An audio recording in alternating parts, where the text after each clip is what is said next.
ఉదయం సూర్యోదయం కావడంతో తిరుమల కొండలు భక్తులతో కళకళలాడుతున్నాయి.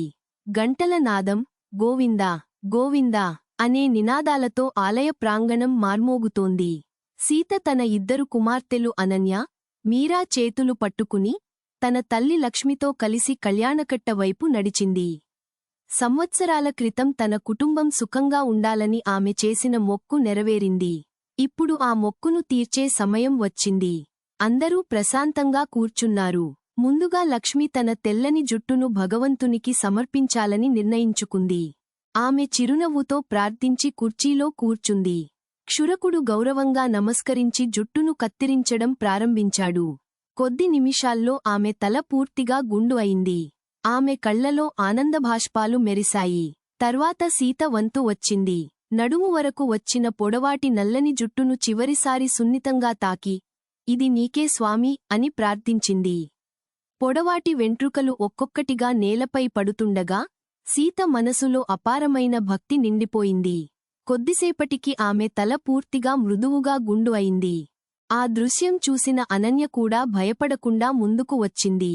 అమ్మా, నేనూ మొక్కు తీర్చుకుంటాను అని చెప్పింది. ఆమె పొడవాటి జుట్టు కూడా భగవంతునికి సమర్పించబడింది. గుండు అయిన తర్వాత అద్దంలో చూసుకుని చిరునవ్వు నవ్వింది. చివరగా చిన్న మీరా వంతు వచ్చింది. మొదట కొంచెం సంకోచించినా అమ్మ చేతిని పట్టుకుని ధైర్యంగా కూర్చుంది. కొద్ది నిమిషాల్లో ఆమె తల కూడా పూర్తిగా గుండు అయింది. అందరూ ఆమెను ప్రేమగా ఆలింగనం చేసుకున్నారు. నలుగురు కలిసి స్నానం చేసి కొత్త బట్టలు ధరించి శ్రీవారిని దర్శించుకున్నారు. తలపై జుట్టు లేకపోయినా వారి ముఖాల్లో భక్తి, ప్రశాంతత, సంతృప్తి మాత్రమే కనిపించాయి. ఆ రోజు వారికి జుట్టు కోల్పోయిన రోజు కాదు, తమ మొక్కును, విశ్వాసాన్ని, కృతజ్ఞతను భగవంతునికి సమర్పించిన పవిత్రమైన రోజు. కుటుంబమంతా ఆనందంగా తిరుగు ప్రయాణం ప్రారంభించింది. వారి హృదయాల్లో ఒకే భావన, భక్తితో చేసిన సమర్పణ ఎప్పటికీ అమూల్యమైనదే. వారు ఆలయం నుండి బయటకు వచ్చిన తర్వాత తిరుమల కొండలపై చల్లని గాలి వీచింది. నలుగురూ ఒకరినొకరు చూసుకుని చిరునవ్వులు చిందించారు. గుండు అయిన తలలపై ఉదయపు సూర్యకిరణాలు పడుతూ ఉండగా వారి మనసుల్లో మాత్రం ఒక ప్రత్యేకమైన ప్రశాంతత నెలకొంది. ఆలయ ప్రాంగణంలో భక్తులు వారిని చూసి గోవిందా అంటూ పలకరించారు.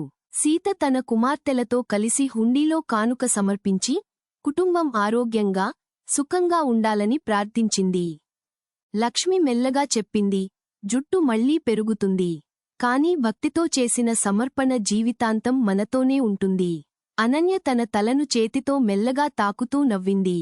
అమ్మా, మొదట భయపడ్డాను, కానీ ఇప్పుడు చాలా తేలికగా అనిపిస్తోంది. మీరా కూడా నవ్వుతూ, నాకు అలాగే ఉంది, మనం అందరం ఒకేలా ఉన్నాం కదా అని చెప్పింది. కుటుంబమంతా నవ్వుల్లో మునిగిపోయింది. తర్వాత వారు ఆలయ ప్రసాదం స్వీకరించి కొండపై ఉన్న అందమైన ప్రదేశాల్లో కొద్దిసేపు విశ్రాంతి తీసుకున్నారు. భక్తులు, పిల్లలు, కుటుంబ సభ్యులు అందరూ ఆనందంగా తిరుగుతూ కనిపించారు. కొందరు వారి భక్తిని అభినందిస్తూ మాట్లాడారు. సీత తన కుమార్తెలతో చెప్పింది, బయటి రూపం మారొచ్చు, కాని మన మనసులోని వినయం, కృతజ్ఞత, భక్తి ఎప్పటికీ మారకూడదు. అదే ఈ యాత్ర మనకు నేర్పిన గొప్ప పాఠం. సాయంత్రానికి వారు తిరుగు ప్రయాణం ప్రారంభించారు. బస్సు కిటికీలోంచి తిరుమల కొండలను చూస్తూ నలుగురూ మరోసారి చేతులు జోడించి నమస్కరించారు. వారి హృదయాల్లో ఒక గాఢమైన నమ్మకం నిలిచిపోయింది. భక్తితో చేసిన ప్రతి సమర్పణ మనిషిని మరింత వినయవంతుడిగా, మరింత బలమైన వ్యక్తిగా మారుస్తుంది. కొన్ని నెలల తర్వాత వారి జుట్టు మళ్లీ పెరగడం ప్రారంభించింది. కానీ తిరుమల యాత్రలో పొందిన ఆధ్యాత్మిక అనుభూతి, కుటుంబంగా కలిసి చేసిన ఆ మొక్కు తీర్చుకున్న రోజు వారి జ్ఞాపకాలలో ఎప్పటికీ చిరస్థాయిగా నిలిచిపోయింది.